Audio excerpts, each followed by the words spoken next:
They say a man can be broken by war, but what they never say is what happens to the woman who waits out at Eagle's Peak, where the wind howls like a widow's cry and the land turns brittle with frost by October.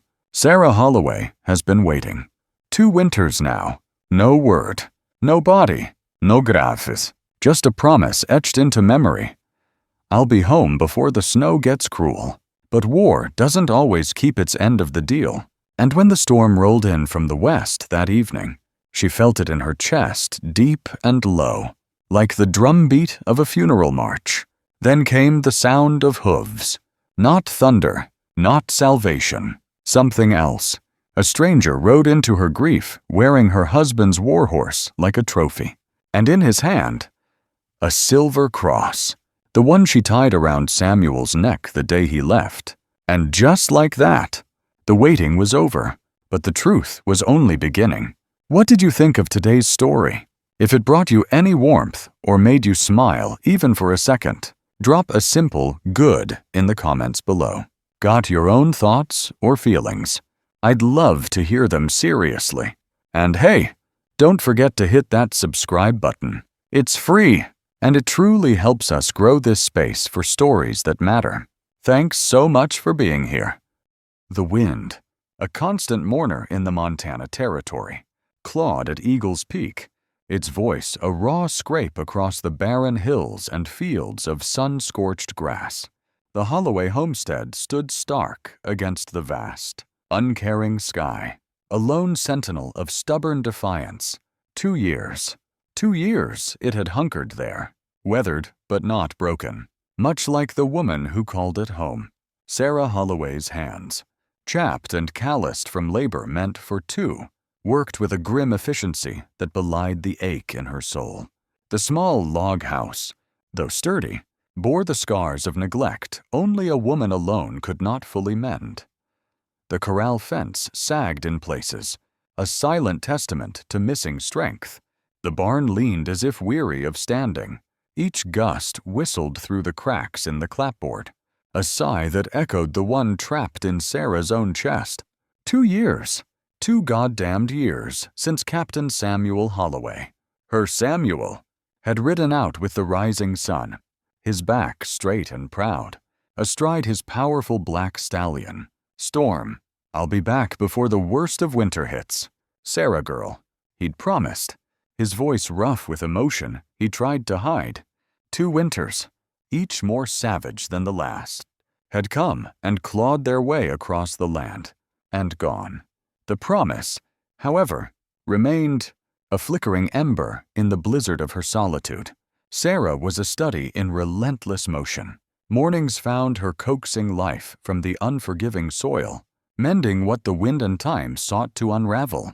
Her worn Winchester, its stock smooth from handling, its barrel gleaming from meticulous care, was never far, leaning by the cabin door like a silent, capable companion.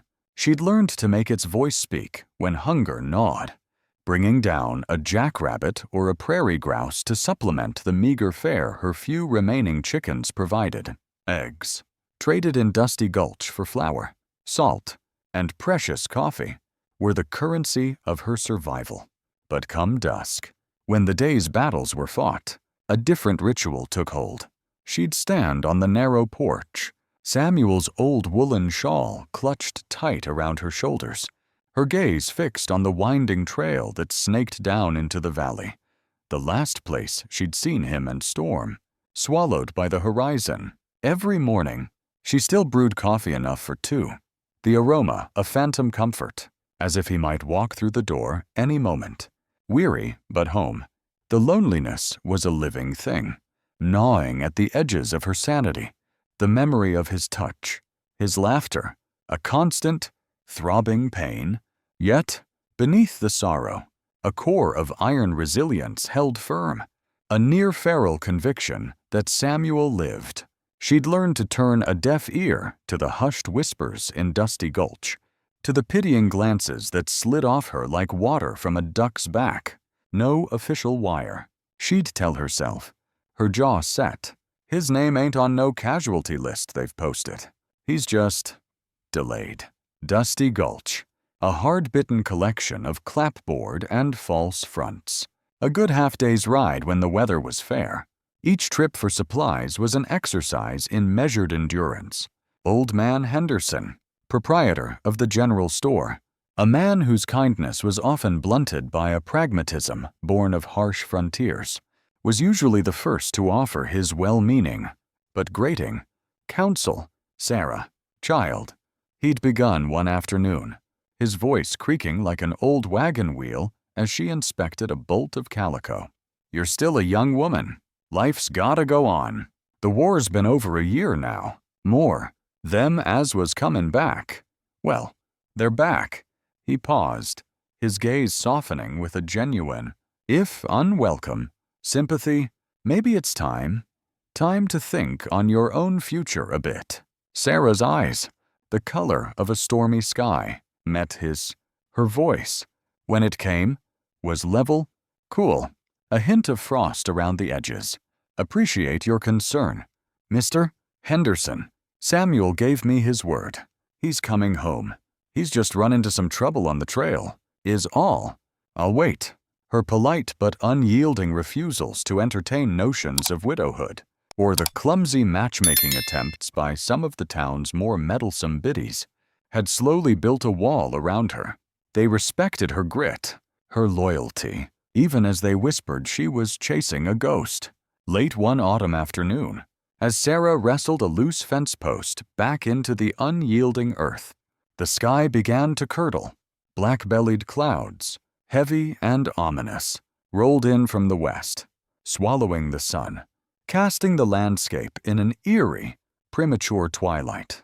The wind, always present, now shrieked with a new malevolence, whipping dust and dried leaves into stinging vortexes. The first raindrops, fat and cold, splattered against the cabin roof, a prelude to the deluge. Sarah scrambled for the house, securing the door against the rising tempest. But she didn't stay huddled inside. She found herself drawn back to the porch, arms wrapped tight around her middle, a lone figure facing the storm's raw fury. The wind tore at her hair. The rain lashed her face, cold and sharp.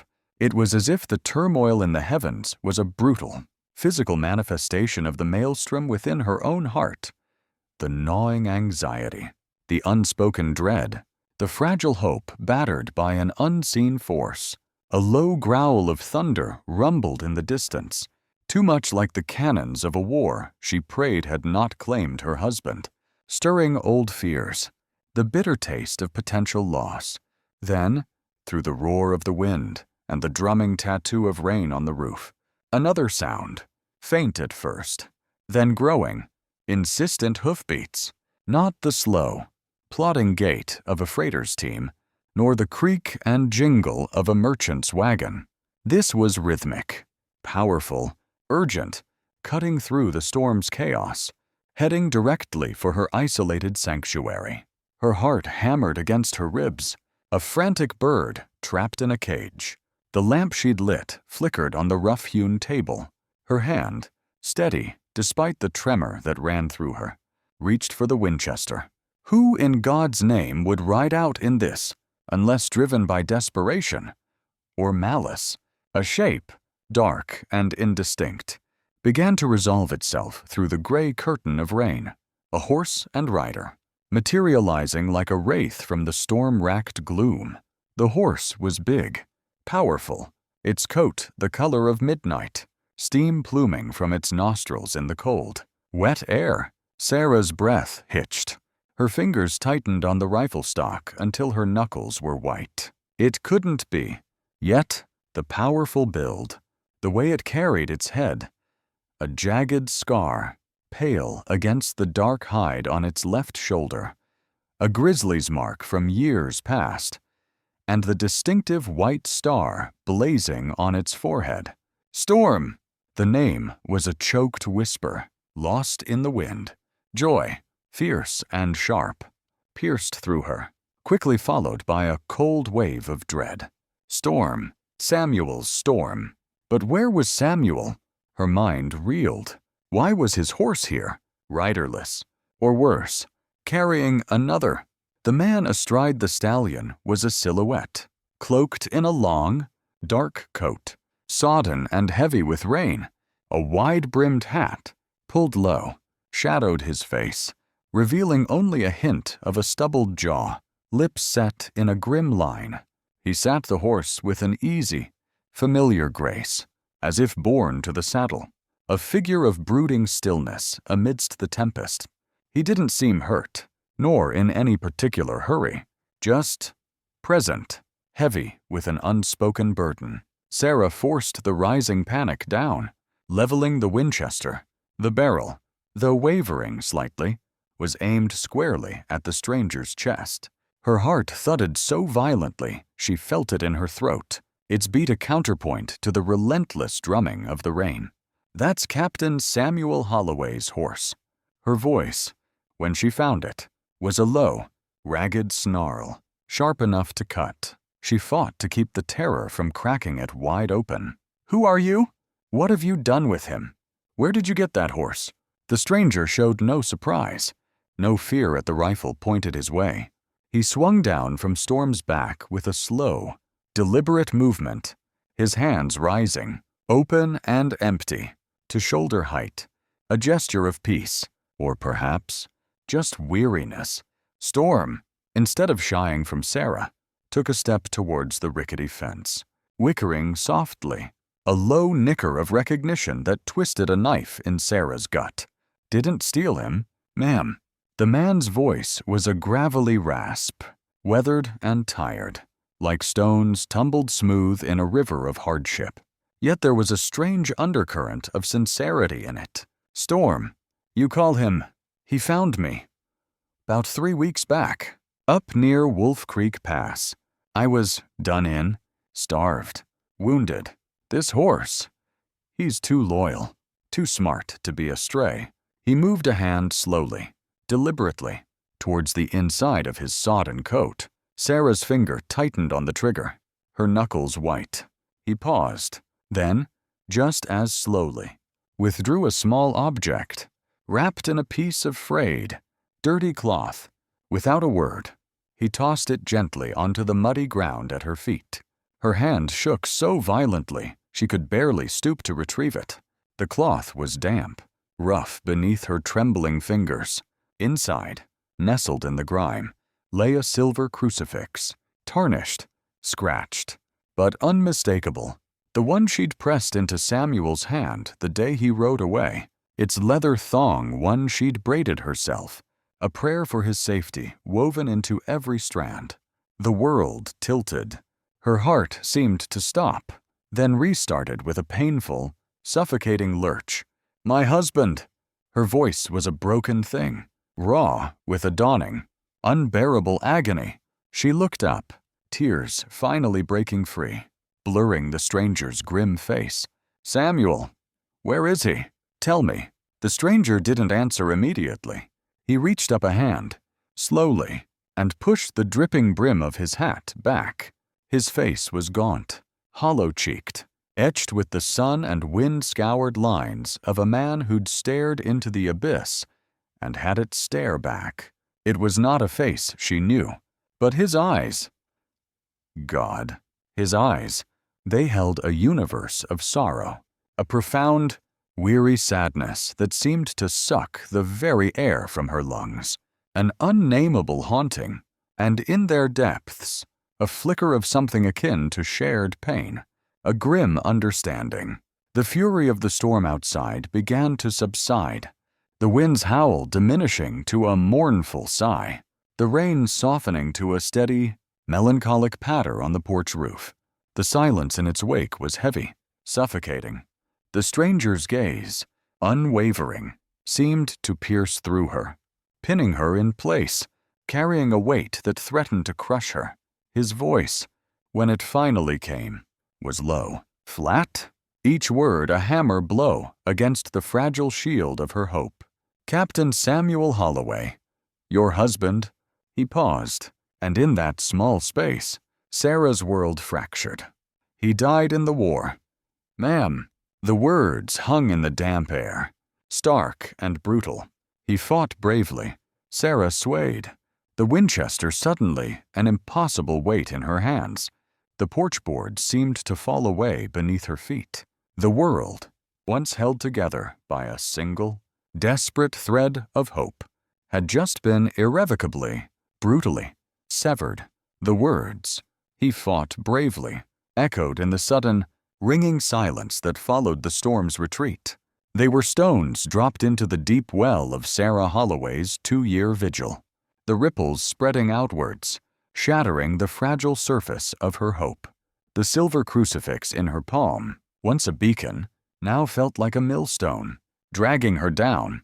The Winchester, her steadfast companion, might have clattered to the rough porch boards. She couldn't be sure. Her hands, her whole body, trembled with a violence that had nothing to do with the prairie cold. Tears, dammed for so long behind a wall of stubborn faith, finally broke free. A hot, stinging flood against her chilled skin. The world, her world, built on the bedrock of Samuel's promised return, had just been dynamited. A strangled sound, half sob, half denial, tore from her throat. No, that can't be true. Her voice was a shredded remnant of its former strength, laced with an agony so profound it was almost physical. Samuel, he promised me he would come back. He never broke his promises to me. Never. She choked on the last word, the reality of the stranger's pronouncement, a vice around her heart. The man, Caleb Stone, he'd later name himself, stood impassive before her torrent of grief, his own face a mask of weary sorrow. When he spoke, his raspy voice was devoid of platitude, carrying instead a quiet reverence, a raw edge of shared loss that cut through Sarah's despair, if only for a moment. He didn't die in vain, ma'am, Stone said, his gaze steady on her ravaged face. Captain Holloway saved my life. Not just once, more times than I can count. He was the bravest, smartest, most skilled damn scout I ever had the honor to serve with. He paused, the silence drawing out, heavy with unspoken horrors. Our unit? We walked into a slaughter pen near Chickamauga, a goddamned meat grinder, ambushed hard. Wasn't many of us made it through the first volley. The rest, captured or worse. Samuel, Stone's voice roughened, a flicker of something fierce and terrible in his eyes. He fought like a cornered wolf. Ma'am, last I saw him, he was holding the line, just him, buying time for what was left of us, me included, to break clear. He went down fighting, facing the enemy. He continued, his words painting a grim picture of Samuel's last stand. The grievous wounds, before the end, he made me swear, if I made it out, I was to find you, to bring you storm, and this, he gestured to the crucifix clutched in Sarah's hand, and to tell you, Stone's gaze dropped, a rare sign of discomfort. He said, tell her I loved her more than my own life, and tell her not to wait, to live a good life, a peaceful one, for the both of us. The message, meant as comfort, was another twist of the knife. Through the fog of her anguish, a sliver of Sarah's hard-won frontier resilience began to pierce through. The questions, cold and sharp, started to form. This man, this bearer of ashes and broken vows, why him? Why now? The war had spat out its survivors long ago. Who were you to him?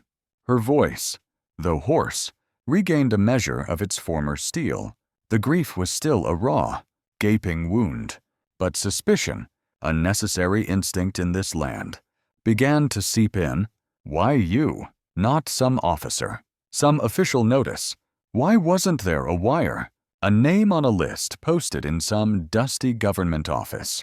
And why in God's name did it take you more than a year, after the war ended, to drag this news to my door? Her eyes, swollen but now sharp with a dawning distrust, bored into him. Stone absorbed her accusations without flinching, but a deeper weariness settled over him. I was delayed. Ma'am? His voice was low, strained. He swayed, a hand instinctively going to his side. Andersonville, Confederate prison camp. After Chickamauga, the name itself was a synonym for hell on earth. Not a place you walk away from easy. I only got clear a few months back. He coughed, a dry, racking sound. And even then, there was another promise. A debt I had to pay before I could head this way. As he spoke, his face, already pale, turned a ghastly shade of gray in the dim, post-storm light. He pressed his hand harder against his side, and Sarah saw it then. A dark, spreading stain on his heavy coat, a patch the rain hadn't made. It was blood, fresh blood, or old blood seeping anew. The man was hurt, badly, hurt before he'd even arrived. A fresh wave of conflict roiled within Sarah. The raw agony of Samuel's loss screamed at her to drive this stranger out, to rail at him, to be left alone with the shards of her shattered life. The suspicion, too, was a bitter taste in her mouth. But then, there was the blood, and the stark, unwritten law of the frontier. You didn't leave a man to die if you could help it, no matter who he was. He had brought her Samuel's last words, Samuel's horse. He had been with her husband at the end. That counted for something, didn't it? Her shoulders sagged. A long, shuddering breath escaped her. The fight seemed to drain out, replaced by a bone-deep weariness that mirrored the stranger's. Samuel would have helped, even a stranger, even an enemy. If he was down, the Winchester, still in her grip, lowered slowly. "Get inside," she said, her voice flat, devoid of warmth but stripped of its earlier accusation. "Before you bleed out or catch your death in my yard. Don't much care who you are right now. You're bleeding on my land, and I won't have that on my conscience." She half supported, half dragged him into the small cabin. The familiar scent of pine, old leather, and the lingering aroma of wood smoke from the cold stove wrapped around them. It was a clean, sparse place, but every corner held a ghost of Samuel. She eased Stone onto the sturdy wooden chair by the hearth, his weight a dead thing against her. His sodden coat, when she carefully peeled it away, revealed a vicious-looking tear in his side, the cloth around it stiff with drying blood. It wasn't a clean bullet hole from an old war. It looked ragged, angrier, a knife wound, maybe, or a bullet at close quarters, recently earned. From a battered wooden box, she took her medical supplies, dried herbs, clean linen, a bottle of raw whiskey. Years on the prairie, tending livestock, and herself, had made her proficient. She cleaned the wound with a practiced hand. The man gritting his teeth against the sting of the whiskey she poured into the gash, his face tight with pain, but no sound escaped him. She threaded a needle, sterilized it in the flame of the lamp, and began to stitch the torn flesh with small, neat sutures. As her fingers worked, her mind raced. The story he'd told. It had the ring of truth, yet pieces felt missing, jagged like the wound under her hands. Andersonville was real, its horrors legendary. But this other promise, this fresh wound, what trouble had he found between that hellhole and her doorstep? "You're in a sorrier state than I figured," she said, her voice carefully neutral as she tied off the last stitch. He'd come to, blinking slowly, his eyes clouded with pain but lucid. "This ain't no war relic. Not this fresh. It's seen action in the last few days. I'd wager. What trouble did you ride into?" He watched her, his dark eyes unreadable, a flicker of something. Gratitude, perhaps, or just profound exhaustion. In their depths, just some disagreement on the trail. "Ma'am," he rasped, his voice weaker now. Nothing for you to fret over. I've seen worse. Andersonville, that was worse. He was deflecting, his gaze sliding away. Sarah finished bandaging the wound, then stepped back, her own exhaustion hitting her like a physical blow. She looked at him, really looked at him. The lines of suffering etched into his face, the haunted look in his eyes, the way he held himself. Even now, like a man expecting a blow. The inconsistencies in his story, the fresh wound, his evasiveness, it all coalesced into a certainty that chilled her more than the fading storm. Her calm, the numbness that had settled over her grief, suddenly shattered. "You're lying," she said, her voice low, but vibrating with a sudden, cold fury.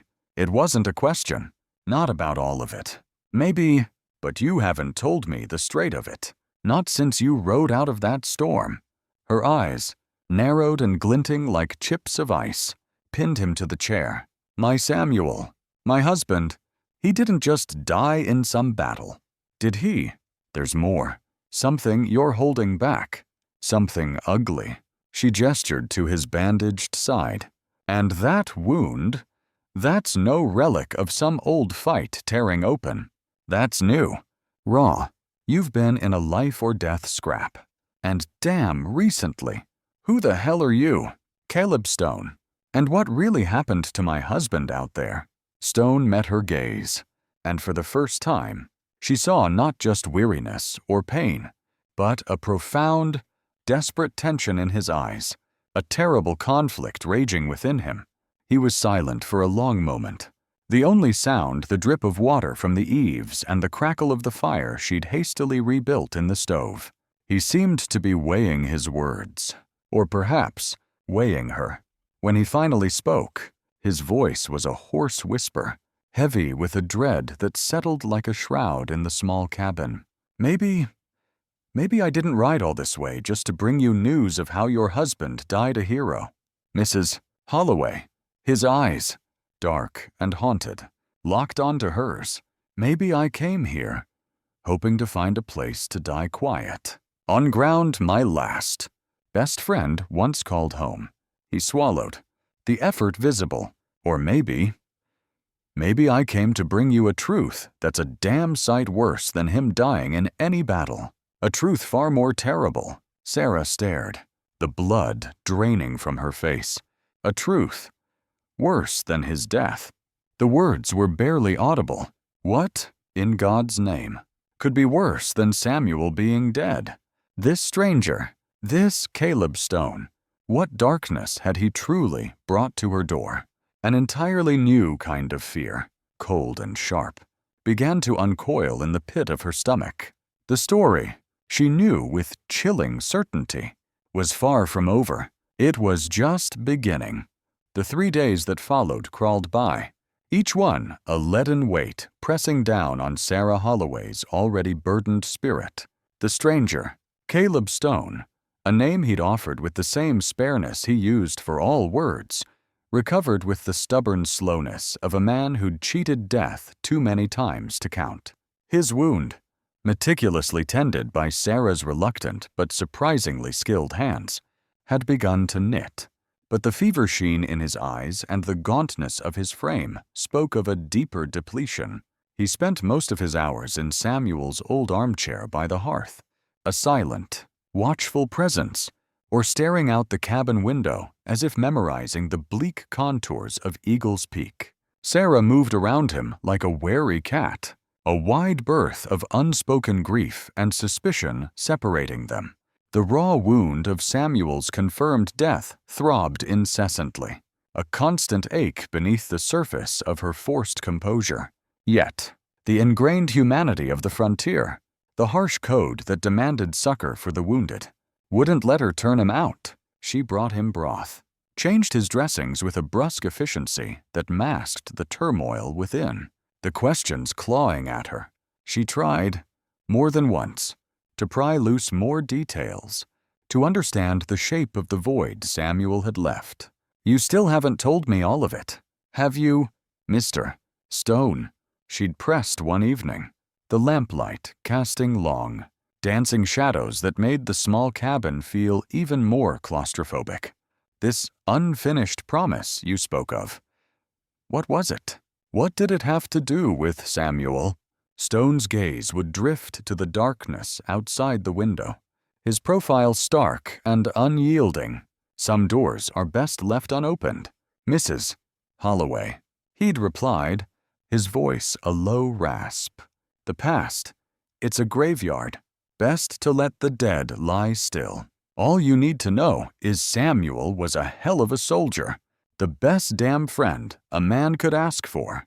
His evasions were a wall, each one heightening the gnawing unease in Sarah's gut, fanning the embers of her curiosity into a restless flame.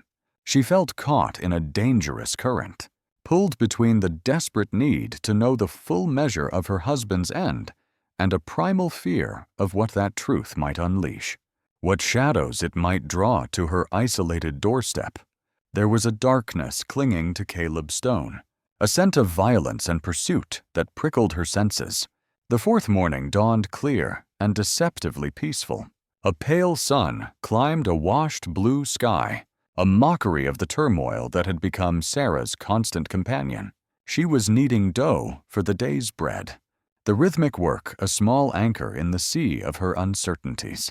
Caleb sat by the window, a battered copy of Shakespeare, Samuel's, open but unread in his lap. Then it came a hard, peremptory knocking at the door, not a neighborly rap, but the heavy, insistent summons of men who didn't expect to be denied. Sarah froze, the dough a lifeless lump under her hands. Her eyes flew to Caleb's. He was already moving, any trace of weakness vanishing as his body coiled with a sudden, lethal tension. His eyes, chips of cold iron, met hers, and he made a sharp, downward gesture for silence. He flowed back into the deeper shadows of the cabin, away from the door, one hand disappearing inside his worn boot, the other closing around a thick piece of oak firewood leaning near the hearth. Taking a ragged breath, Sarah wiped her floury hands on her apron. Her own Winchester was propped near the door, loaded and ready. Her heart hammered against her ribs as she cracked the heavy plank door open a sliver. 3 men stood on her porch. Their trail-stained dusters and scuffed boots spoke of hard riding. The leader, younger than she expected, had a pale, unhealthy cast to his face, a scraggly beard framing a mouth that twisted into a predatory smirk. His eyes were flat, empty, cold as a viper's. Behind him, 2 more figures, one tall and lanky, Kurt, with a nervous, ferret-like face and eyes that darted everywhere.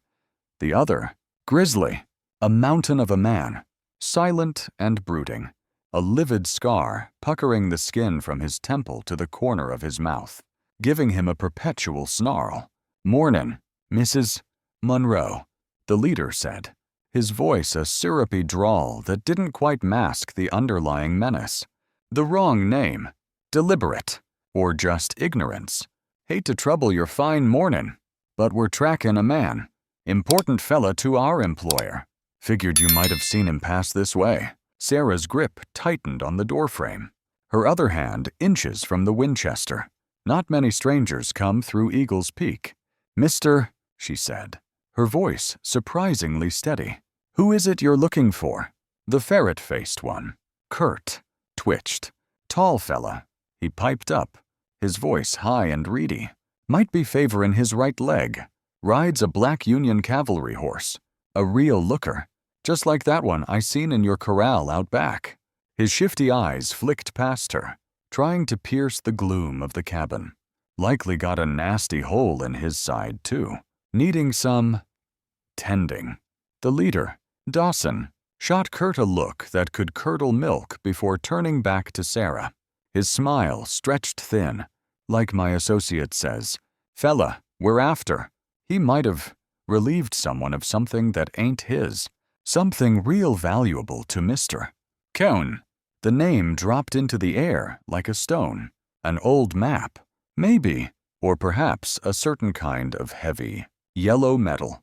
Worth a hell of a lot more than this. Rustic homestead. His eyes swept dismissively over the cabin.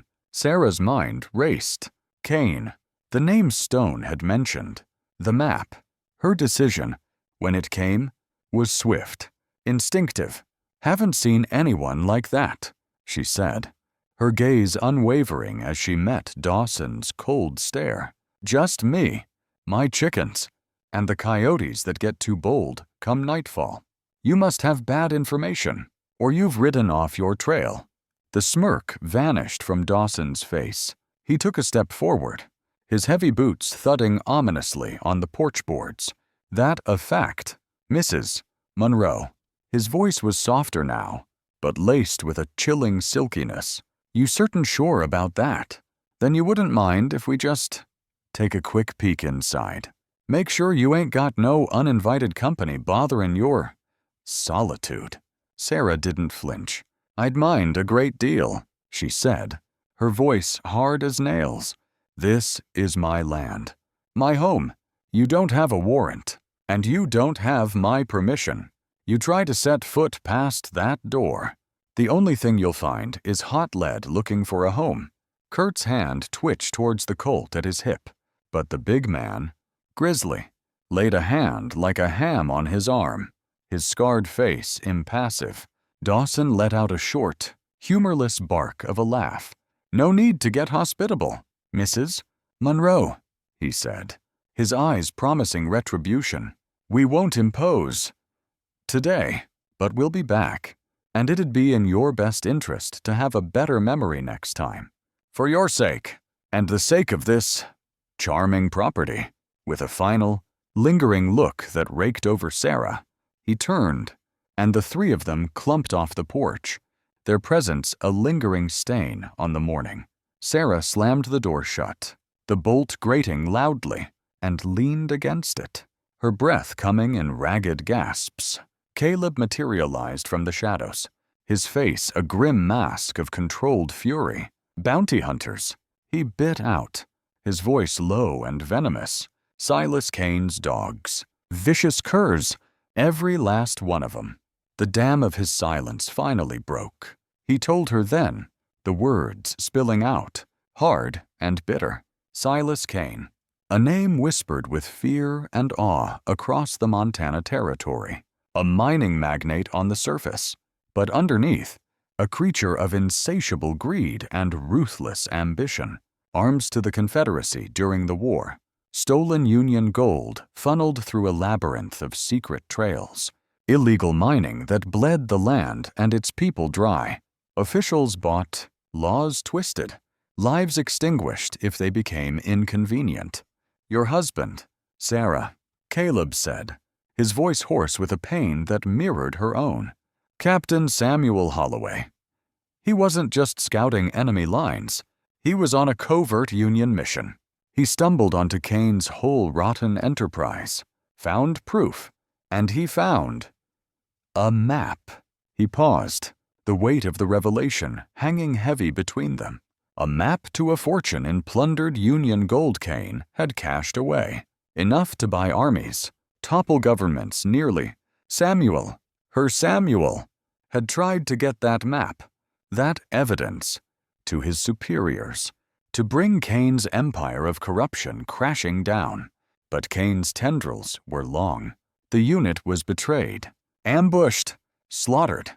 Before he fell, Caleb's voice cracked. "Samuel got the map to me, and the cross told me, if I made it, get them to you, to Eagle's Peak.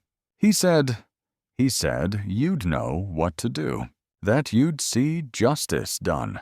He looked at her, his eyes filled with a profound, soul-deep weariness. "I lied, Sarah, about how he died, about why I came, after what they did to us. To Samuel, I didn't know who to trust. I was scared. Scared bringing this darkness to your door. Scared you wouldn't believe, or worse, that knowing would get you killed too." Sarah sank onto the hard wooden stool, the world tilting on its axis. Samuel, her quiet, steady Samuel, a hero, not just of a distant war, but of a secret, desperate battle against an evil that festered right here, in their own land. The grief was a fresh, tearing agony, but now it was shot through with a fierce, terrible pride and a white-hot rage against the man who had orchestrated his murder. Silas Cain. She looked at Caleb, truly saw him, perhaps for the first time. The suspicion was gone, replaced by a grim understanding, a nascent, reluctant trust. Caleb reached inside his shirt, his movements stiff from his wound. He drew out a roll of oilskin-wrapped deer skins. Carefully, reverently, he placed it on the rough-hewn table and unrolled it. A map, hand-drawn, yellowed with age, but the lines, the symbols, the spidery script of Samuel's notes, still clear. It depicted the tortuous canyons and ridges of the surrounding territory. Near a dry watercourse marked Stony Creek, not far northwest of Eagle's Peak, a bold red X pulsed like a malevolent eye. This, Caleb said, his voice a low rumble, is what Cain will kill for Sarah. What he's already killed Samuel for. There's enough gold there to make him a king, or to pay for a lot more killing. Sarah stared at the map, at the red X that marked the grave of her husband's last hope, and the heart of Cain's darkness. Then she lifted her head, and her eyes, when they met Caleb's, were no longer clouded by grief or fear. They burned with a cold, clear fire, a resolve of tempered steel. Then we don't run. Caleb, she said, her voice quiet, but resonant with an unshakable certainty. We don't let Cain win. We don't let Samuel's death be for nothing. Caleb stared, a flicker of disbelief, then dawning respect. In his eyes, Sarah, what can two of us do against Cain and his army of guns? It's suicide.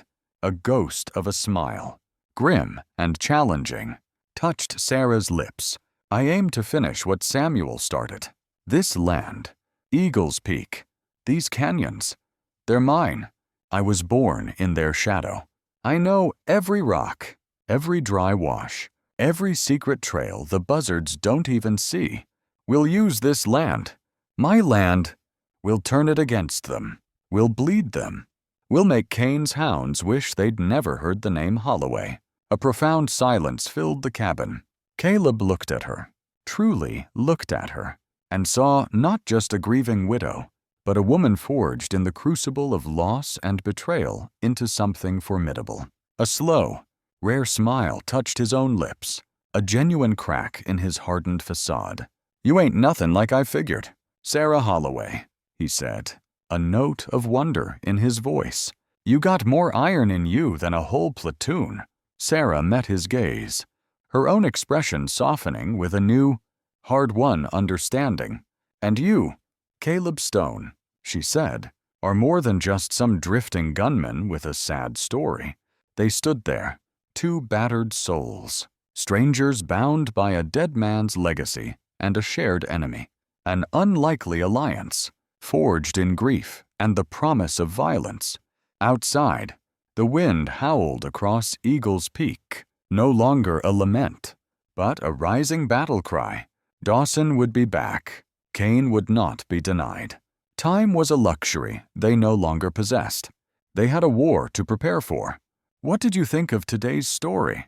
If it made your day, drop a good in the comments. If it didn't hit the mark, just type 1. Got your own thoughts? I'd love to hear them below. And hey, don't forget to hit subscribe. It's free, and it really helps the channel grow. Thank you so much for being here. The biting wind that clawed at Eagle's Peak carried no solace, only the promise of a reckoning. There was no time to waste, none to squander on the luxury of fear. The decision to stand and fight had been made, a pact sealed not with words, but with the grim set of their jaws. Sarah, whose knowledge of this rugged land was less learned and more an instinct, a primal understanding of every fissure in the rock, every game trail snaking through the brush, spread out a crude map drawn on tanned hide.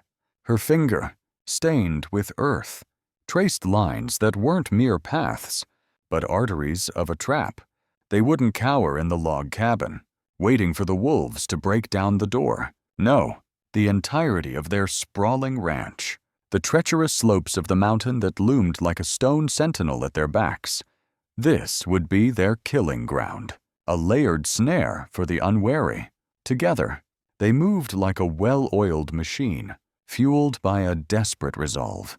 Prime ambush points were chosen a narrow defile where cover was thick and the line of sight clear.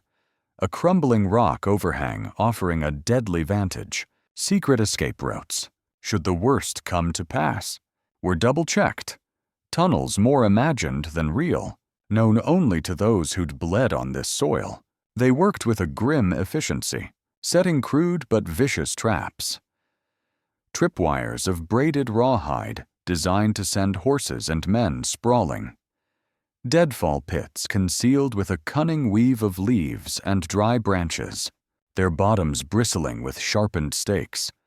Massive boulders on the higher slopes, chalked precariously, ready to be sent crashing down, unleashing miniature, deadly avalanches. Caleb, or Ethan, as he was beginning to feel himself become again, brought the honed edge of a soldier's experience to their desperate preparations. The Civil War had been a cruel teacher, etching its lessons in powder burns and scar tissue. He spoke of guerrilla tactics, the art of vanishing into broken terrain, the cold calculus of making every bullet count. He showed Sarah how to use the Winchester repeating rifle not as a club, but as an extension of her will, its weight familiar now, less alien. The Colt Peacemaker, too, became a tool in her hand, not just a symbol of defiance. He drilled her on reloading under pressure, the click of the loading gate, a rhythmic counterpoint to the wind's howl, on tracking moving targets, and most vital, on mastering the icy calm that was a shooter's best ally when death was a breath away. They toiled through the relentless day and deep into the moonless night, a synergy building between them, unspoken yet profound. Nods replaced sentences. Shared glances conveyed trust and a steely determination. Sarah was no longer the woman waiting for rescue. She was a strategist, her mind sharp, her suggestions for defense born of an intimate dance with this unforgiving land. Ethan, the solitary wanderer, shedding the skin of Caleb Stone, like a snake ridding itself of a past that no longer fit, found a new purpose blazing in his chest. He had a comrade to fight alongside, a reason to draw breath that went beyond mere survival. As the inky blackness of pre-dawn settled, a fragile quiet descended. Inside the cabin, a small, carefully shielded fire threw flickering shadows on the rough-hewn walls. The air between them was no longer charged with the awkwardness of strangers, but with the comfortable weight of shared purpose. A bond forged in the crucible of imminent danger. Sarah broke the long silence, her voice low, thoughtful, a hint of curiosity lacing its edges. "You never did tell me your real name. Did you? Is Caleb Stone truly what you want me to call you, or just a name you wear to hide from your past?" Ethan stared into the hungry flames, the firelight catching the stark planes of his face. A long moment stretched, filled only with the crackle of burning wood. When he finally spoke, his voice was different, a shade deeper, tinged with a distant sorrow, yet underscored by a raw sincerity. "That was the name, a painful past branded on me, Sarah. But maybe, here, with you, in this moment. I just want to be myself, Ethan Cole." The revelation hung in the air, a testament to an absolute trust, a desire, perhaps, for a new beginning, however brief it might be. Sarah nodded slowly, a gentle, understanding smile touching her lips. The firelight softened the worry lines around her eyes. "Ethan," she repeated, the name, a soft sound in the stillness. "It's a good name. Well then, Ethan Cole, tomorrow, we show Silas Kane and his whole bloodthirsty pack that Eagles Peak isn't a place they can just ride into and take what they please. He met her gaze, his eyes, usually so guarded, now blazing with a fierce resolve, yet softened by a rare, almost tender warmth. We won't let them. Sarah, I swear it, on a soldier's honor. The enemy came not with the dawn, as they'd half expected, but in the dead of night, when the moon had surrendered the sky to an oppressive, starless dark. Silas Kane's men, likely spearheaded by the brutal efficiency of One Eye, Jack Rourke. Kane himself, preferring to orchestrate his butchery from a safer distance, moved with a predatory stealth. They fanned out, splitting into smaller groups, attempting to encircle the ranch, to strike with overwhelming, unexpected force. But Ethan and Sarah were coiled springs of vigilance. Sleep had been a fleeting, shallow thing, snatched in brief turns while the other kept watch from predetermined strategic points. Ethan, his senses honed by countless nights spent listening for the snap of a twig that signaled danger, caught the first telltale sounds. A dislodged pebble, the muffled thud of a hoof on soft earth, shadows detaching themselves from the deeper blackness. They melted into their battle stations without a word, fear a cold knot in their bellies, but overshadowed by a focused, unyielding resolve. The first of their traps sprang with brutal effectiveness. A small detachment, perhaps Dawson's remaining curs if he'd survived their earlier encounter, blundered into a series of tripwires near the stables. The sudden, sharp clang of empty tin cans and small bells tied to the lines shattered the night stillness, a crude alarm that ripped through the attacker's confidence. Horses screamed and reared. Men cursed as they tumbled to the ground. Then, a choked cry of agony from another direction. One of Kurt's men, if he too still drew breath, had pitched headlong into a camouflaged pit, his leg likely impaled on the sharpened stakes. The sound, thin and sharp, added another layer of disarray to the enemy's approach. The element of surprise, so crucial to Kane's plan, was now a shattered thing, with their stealthy assault exposed and their ranks thinned by the initial traps. Dawson and the remaining outlaws had no choice but to abandon subtlety. A ragged volley of gunfire erupted as they charged recklessly towards the cabin, believing Ethan and Sarah to be holed up inside, cornered, from a carefully chosen sniper's perch, a small loft in the hay barn or a shadowed outcrop of rock that offered a commanding view. Ethan's Winchester barked its deadly challenge. The first shot, aimed with cold precision, dropped a man who was swinging an axe at the cabin's sturdy oak door. From a fortified window, its narrow opening a makeshift firing slit, Sarah's Colt Peacemaker spat flame, her shots deliberate and accurate, driving the attackers back from the immediate vicinity of the house. Sarah, born and bred on Eagles Peak, became Ethan's eyes and ears for the terrain.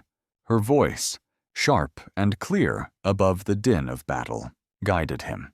To your left, Ethan, 3 of 'em using that dry wash for cover, or they're trying to flank us. Coming up that old deer trail behind the smokehouse, they moved with a fluid, intelligent grace between the defensive positions they'd painstakingly prepared, a deadly dance of feint and fire. The attackers, unable to pinpoint their exact numbers or locations, fired wildly, their frustration mounting with every casualty. The night air filled with the acrid stench of gunpowder, the whistle of bullets, and the guttural shouts of the dying. Then, One Eye, Jack Rourke, made his presence known. He wasn't like the other rabble. There was a cold, reptilian intelligence in his movements. He didn't charge blindly. He observed, his single eye, a chip of obsidian in a weathered face, methodically scanning their defenses, searching for a weakness, a pattern. The fight shifted, becoming a deadly chess match between Ethan and Rourke, 2 seasoned marksmen, each probing for the slightest chink in the other's armor. Bullets whined past Ethan's head, chipping splinters of wood from his cover, as Rourke's shots grew dangerously accurate. While Ethan was locked in this lethal duel, a handful of Kane's men, perhaps the brutish Kurt and the hulking Grizzly, if their courage hadn't entirely deserted them, saw an opportunity. They slipped away from the main assault, attempting to breach the cabin from a less guarded direction, a rear window, or a loose board in the wall of the adjoining woodshed. Sarah found herself facing them alone. The Colt felt heavy in her grip, but her hand was steady. She was no longer the terrified woman who had first encountered Caleb Stone. She met their snarling advance not just with gunfire, but with a desperate, ferocious ingenuity. A kettle of water, left simmering on the hearth, became a scalding projectile. A heavy wooden stool, swung with all her might, cracked against a thick skull. The skinning knife Ethan had given her, usually reserved for dressing game, flashed in the dim light, a silver promise of pain. She fought like a cornered she-cat, fierce and unyielding, managing to disable one man with a well-aimed shot to the leg and hold the other at bay with a display of raw, unexpected savagery until Ethan, sensing the shift in the fight, broke off his engagement with Rourke and rushed to her side. This was her crucible, her transformation from prey to predator complete. But the battle was a relentless, grinding affair. A searing pain lanced through Ethan's left arm as one of Rourke's bullets found its mark, a glancing blow that tore through muscle but missed bone. Sarah, in her desperate melee, had taken a wicked cut across her forearm, and her body ached with bruises. Ammunition, precious as lifeblood, was dwindling. The barrels of their guns were hot to the touch.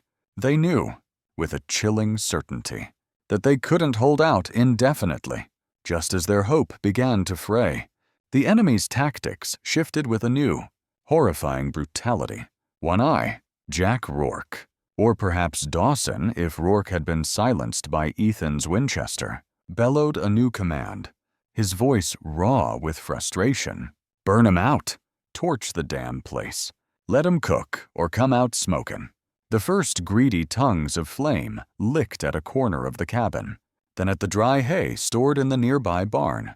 The crackle of burning wood joined the cacophony of battle, casting a hellish, flickering glow on the scene. Despair, thick and cloying, threatened to choke them, and then, as if summoned by the inferno, Silas Kane himself appeared.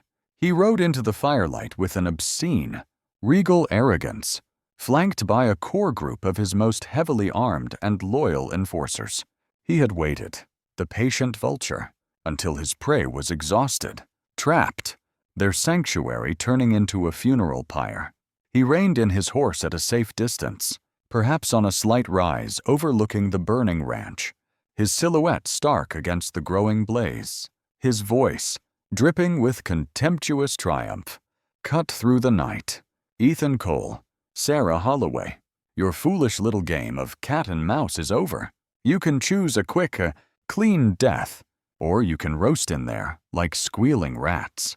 Or you can crawl out, hand over that map, and kneel at my feet to beg for what little mercy I might be inclined to show. I'll give you 1 minute to decide. Ethan and Sarah exchanged a look, their faces grimed with soot and sweat, illuminated by the hungry flames. Fear was still there, a cold serpent coiling in their guts, but it was overshadowed by an unbreakable resolve, an understanding that needed no words. Remaining in the burning cabin was a death sentence. Surrender was unthinkable. Earlier, during their frantic preparations, Sarah had revealed a desperate, last-resort gamble in old root cellar beneath the cabin, its existence known only to her family. With a narrow, treacherous tunnel that burrowed into the mountainside, emerging, she hoped, in a hidden cave or a tight gorge. This was their final, unexpected ace. Ethan's hand found hers, his grip tight, reassuring. It's time. Sarah, he said, his voice a low, urgent rasp against the roar of the fire, just like we planned. Whatever happens, don't look back. They played their desperate hand, feigning surrender. They shouted hoarsely for mercy, waved a piece of white cloth, a torn piece of Sarah's apron, and staggered out of the inferno, hands raised high. Silas Kane and his inner circle, including a still seething Dawson and any of Rourke's men who remained standing, advanced, their faces alight with smug anticipation. Ethan held the map conspicuously in one hand, a deliberate lure. As they drew closer, their guard momentarily lowered by their apparent victory, Ethan and Sarah exploded into action. With a savage yell, Ethan hurled a small clay pot filled with leftover lamp oil and stoppered with a burning rag, not at Kane, but at a prearranged pile of dry brush and discarded lumber strategically placed near the advancing outlaws. It erupted in a sudden, violent whoosh, a wall of fire instantly separating Kane and his closest guards from the bulk of his men. Simultaneously, Sarah let out a piercing shriek, a signal that was almost lost in the chaos. But high above them, on the steep, unstable slope of Eagle's Peak, their final trap was sprung. Loosened boulders and heavy, rotted logs, dislodged by a hidden tripwire she'd set, began to thunder down the mountainside. A deadly, indiscriminate avalanche aimed squarely at the path where Kane's reinforcements were struggling upwards. In the ensuing pandemonium, the roar of the fire, the terrifying rumble of the rock slide, the panicked screams of men caught between flame and stone. Ethan and Sarah seized their fleeting chance. They turned and bolted, not towards the open, but towards the burning cabin, disappearing into the swirling smoke, and then into the gaping black maw of the root cellar entrance, their secret passage to an uncertain freedom. Silas Kane, his face a mask of incandescent fury, roared like a wounded beast as he saw his quarry snatched from his grasp yet again. Right before his eyes, he screamed at his remaining men, ordering them to pursue, to brave the flames and the still-falling rocks. Ethan and Sarah vanished into the suffocating darkness of the tunnel. Behind them, the inferno raged. The mountain groaned, and the echoes of Kane's thwarted rage pursued them. The fight for survival was far from over, but they had bought themselves one last, desperate chance. The pressing, terrifying questions hung heavy in the smoke-filled air. Would the secret passage truly lead to safety? And what fresh hell would Silas Kane, with his boundless cruelty and formidable power, unleash to reclaim his prize and exact his revenge? The oppressive blackness of the root cellar swallowed them whole. The roar of the inferno and Kane's distant, infuriated bellows abruptly muffled as Ethan heaved the heavy trapdoor shut. For a heartbeat, there was only the rasp of their breathing, the frantic thumping of their own blood in their ears, and the cloying scent of damp earth and something older, something untouched by sun. This was Sarah's last desperate gamble, a passage whispered about in family lore, a network of natural caves, or perhaps forgotten miners' tunnels snaking beneath the solid heft of Eagle's Peak. This way, Sarah gasped, her voice thin. She clutched Ethan's good arm, her fingers digging in. The darkness was absolute, a physical presence that pressed in from all sides. The air was cold, heavy, tasting of wet stone and decay, and thin, making each breath a conscious effort. Ethan, his wounded arm a throbbing fire, leaned heavily on his Winchester, grit his teeth against the pain, and focused on Sarah's guidance. Her memories were fragmented, echoes from a childhood spent exploring these forbidden depths with her father, a phantom map drawn in the recesses of her mind. They stumbled forward, one agonizing step at a time. The floor was uneven, slick with moisture, sometimes dropping away into unseen pits, sometimes rising to force them into a crouch. Water dripped with an incessant, maddening rhythm, each splash echoing unnaturally in the confined space. Ethan, despite the agony that radiated from his shoulder with every movement, stayed alert, his senses straining to pierce the gloom. His primary concern, Sarah's safety. He could feel the tremors of her fear, but also a steely resilience that matched his own. Behind them, though they couldn't hear it yet, Silas Cain was not a man to be easily denied. His fury at being duped, at seeing his prize slip away when it was almost in his grasp, would be a terrible thing. He'd be a wounded grizzly, twice as dangerous. Ethan knew, with a certainty that chilled him deeper than the cave air, that Cain would send his most loyal hounds, the ones with ice in their veins and a taste for blood. Dawson. If the rock slide hadn't claimed him, or perhaps some of the hard-bitten trackers Cain kept on his payroll, men who could follow a ghost through a blizzard. The first hint of pursuit came as a faint, rhythmic thudding, a vibration felt more than heard through the soles of their worn boots. Footsteps, heavy, deliberate, and drawing closer.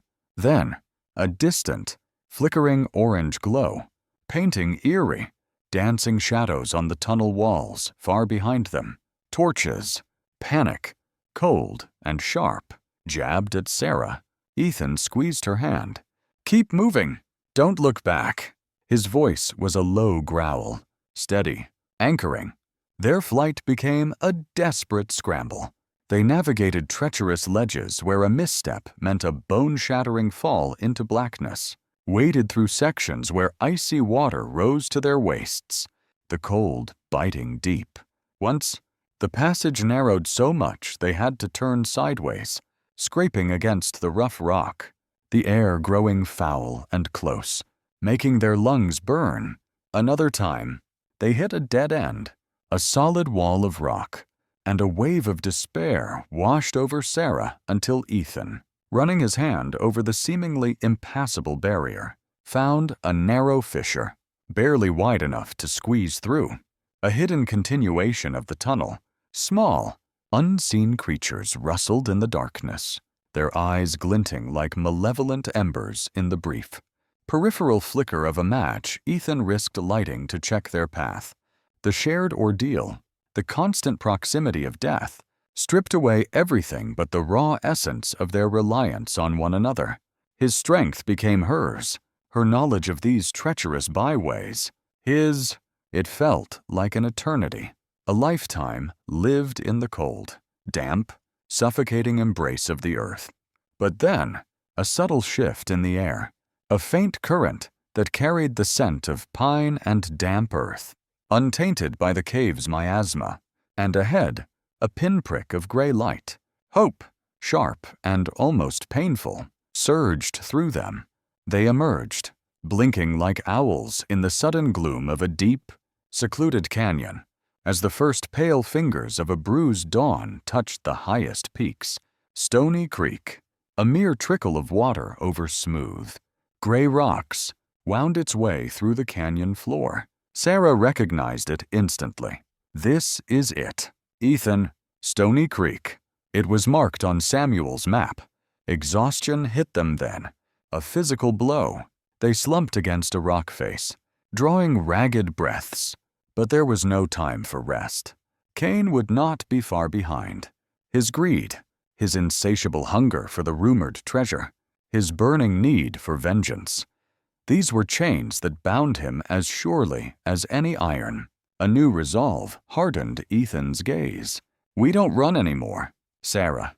His voice was quiet, but it held the unyielding strength of forged steel. "We end this. Here, now." He looked at the map, then at the rugged, defensible terrain around them. Massive, jagged boulders, the crumbling entrance to what looked like an old, abandoned gold mine shaft, its timbers rotten and askew. We use his greed against him. One last trap. There was no argument, only a grim nod from Sarah. This was their ground, their terms.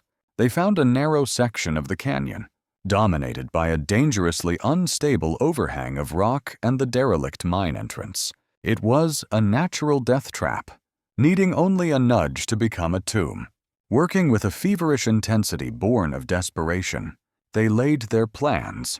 Ethan, using the last of his strength, helped Sarah position loose rocks, weaken already precarious supports within the mine entrance. Drawing on his soldiers' knowledge of demolition, they left a trail, not of breadcrumbs, but of calculated carelessness. A torn scrap of Sarah's dress snagged on a bush near the canyon mouth. A few deliberately clear footprints leading towards the mine. A small, tarnished silver locket, one of Sarah's mother's, accidentally, dropped where the light would catch it. It wasn't long before Silas Kane, his face a mask of demonic fury, his clothes torn and soot-stained, appeared at the canyon entrance. Dawson, looking more like a whipped cur than a man, was with him, along with a handful of Kane's most hardened killers, the last remnants of his private army, the carefully laid trail, the glint of the locket, inflamed Kane's already incandescent greed. Caution was a forgotten word. The treasure and his revenge were almost within his grasp. He pushed his men forward, his voice a harsh rasp. Find them. Find the gold. I want Cole alive, for a while at least. The woman, she can watch, as Kane and his vanguard eagerly pushed into the shadowed mouth of the abandoned mine, convinced the treasure lay within its depths, perhaps spurred on by a few strategically placed, worthless trinkets Ethan had scattered. Sarah, hidden with Ethan high above on a narrow ledge, took a deep breath and nodded. Ethan shoved with all his might against a precariously balanced keystone boulder they had identified earlier. The mountain groaned. For a horrifying second, nothing happened. Then, with a sound like the crack of doom, the entire overhang gave way. Tons of rock and earth thundered down, a colossal, grinding avalanche that completely obliterated the mine entrance, burying Kane's men in an instant. The canyon filled with a choking cloud of dust and the deafening roar of the collapse. When the dust began to settle, revealing a scene of utter devastation, Ethan and Sarah carefully made their way down. Most of Kane's men were gone, entombed, but Silas Kane himself, by some hellish miracle, was alive, pinned by a heavy beam, his legs crushed, his fine coat in tatters. He lay amidst the rubble, gasping, his eyes wide with a mixture of agony and disbelief. The arrogance, the power, the cruelty, all stripped away, leaving only a broken, bleeding man. Sarah approached him, her face pale but set. There was no hatred left in her, only a profound, weary contempt, and perhaps a sliver of pity for a creature so consumed by his own darkness that he had engineered his own destruction. Silas Kane. Her voice was cold, clear, a final judgment. You built an empire of sin on the bones and tears of innocent people. You sowed fear and injustice across this land. But today, your boundless greed and your limitless cruelty have dug your own grave. This is the price for the unpardonable crimes of your life. Ethan stepped beside her, his gaze fixed on the trapped man, the ghosts of his past, the specters of his murdered wife and child, seemed to recede, their power over him finally broken. A measure of peace, hard-won and profound, settled in his soul. Justice can be slow. Judge, he said, the title a bitter mockery, but it's rarely absent entirely, and sometimes it doesn't come from laws written on paper or from men who invoke the law to commit evil. It comes from the extraordinary courage and sacrifice of ordinary people who dare to stand against the darkness. They didn't kill Kane. There was no need. The mountain had already passed its sentence. They left him there, pinned and broken, for the harsh justice of the wilderness, or for whatever enemies he had made to find him.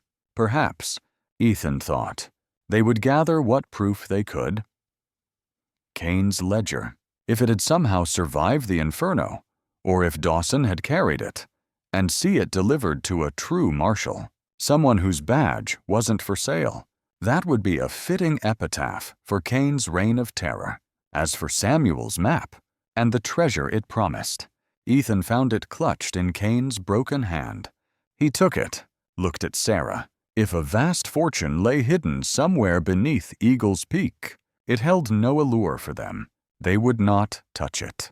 Perhaps, Sarah mused, if some of it were easily found, they could anonymously see it used to help the good folk of Redemption Gulch, people like Elias Thorne and Mrs. Martha, or others Cain had ruined. The rest could stay buried, its corrupting influence sealed away forever. The map itself, Ethan tore into small pieces and let the canyon wind scatter them like ashes. Redemption Gulch. The name itself was a bitter irony. They decided against returning, not even for a brief visit. The memories were too raw, too deep. Sarah would say her farewells to the Holloway farm, to Samuel. In her heart, their path lay forward, away from the shadows. The weeks that followed were a blur of slow healing. They found a secluded valley, a small, abandoned line shack by a clear, rushing stream, surrounded by towering pines. The wounds on their bodies slowly mended. The wounds on their souls took longer. They talked, truly talked, for the first time without the immediate threat of death hanging over them. Secrets were laid bare, fears confessed, fragile hopes shared. Ethan spoke of his Sarah, his Emily, not with the raw, tearing grief of before, but with a gentle, aching acceptance, a quiet peace. He realized that in fighting for Sarah Holloway, in shielding her from Cain's darkness, he had finally confronted and laid to rest the ghosts that had haunted him for so long. Sarah, too, found a quiet strength blossoming within her. The betrayal of her father, the brutality of Cain. These things no longer defined her. She was her own woman, strong, free. Her compassion deepened by the fires she had walked through. And from that shared crucible, from the ashes of their past lives, something new, something unexpected and profoundly beautiful, began to grow. It wasn't the sudden, fiery passion of dime novels, nor was it built on flowery words. It was a love born of shared peril, of absolute trust, of seeing the best and worst of each other, and choosing to stand together, an unbreakable bond between two souls who had been shattered.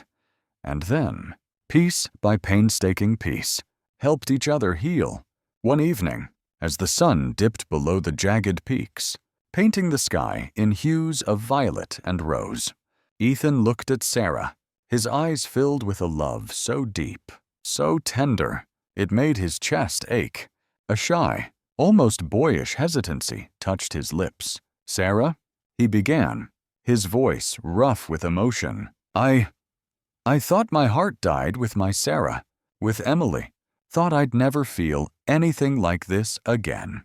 But you came along and, well, you brought it back to life. You showed me that even after the worst kind of loss, a man can still find a reason to hope, to live, to love." Sarah leaned her head against his shoulder, a gesture of complete trust, of belonging. Her voice, when she spoke, was warm, a soft counterpoint to the evening breeze. "And you, Ethan Cole," she said, her hand finding his, "you showed me the incredible strength of courage, of sacrifice, of simple human kindness, even when the world is nothing but darkness and despair. You didn't just save my life, Ethan, you saved my soul, a soul that had gone numb with grief. When they were whole again, body and spirit, they made their decision. They would head north, or perhaps west, towards the setting sun, towards lands rumored to be green and fertile, where a man and a woman could build a life, a home, a future, free from the long shadows of their past. They packed their meager belongings. Their saddlebags were lighter now, unburdened by the weight of revenge or fear, carrying only an unshakable faith in each other and a fierce, quiet hope for what lay ahead. The final image was one of raw, simple beauty, a scene painted against the vast, indifferent canvas of the West. Two figures, Ethan Cole and Sarah Holloway, riding side by side, their horses moving with an easy, familiar rhythm. They rode towards a horizon ablaze with the promise of a new dawn, their long shadows stretching behind them on the wild, untamed earth. Few words passed between them. There was no need, an absolute comfort, a profound understanding, a love that was both a shield and a beacon, flowed between them. Silent and strong, now and then, they would exchange a smile, a look that conveyed everything left unsaid. Peace, contentment, and an unwavering belief in the future they would build together.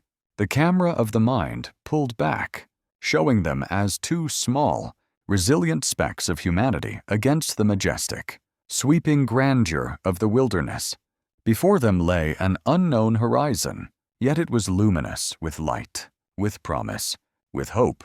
As they crested a small rise, Sarah looked towards that brilliant northern horizon, her voice filled with an optimism, a joy for life, a deep, abiding happiness that Ethan had never heard from her before. Whatever's waiting for us out there, Ethan, whatever challenges, whatever discoveries, we'll face them together. Won't we?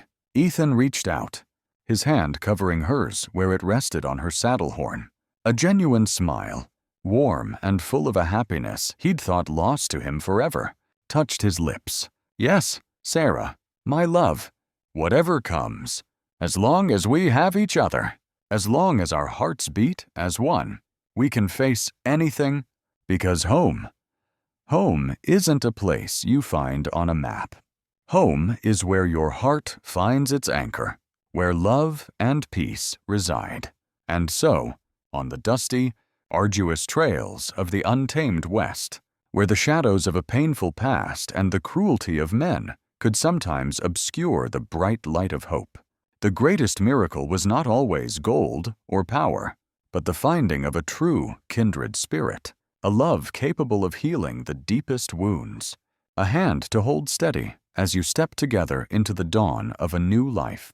For Ethan Cole and Sarah Holloway, their grueling journey to reclaim life, justice, and love had finally led them to a haven of peace and happiness.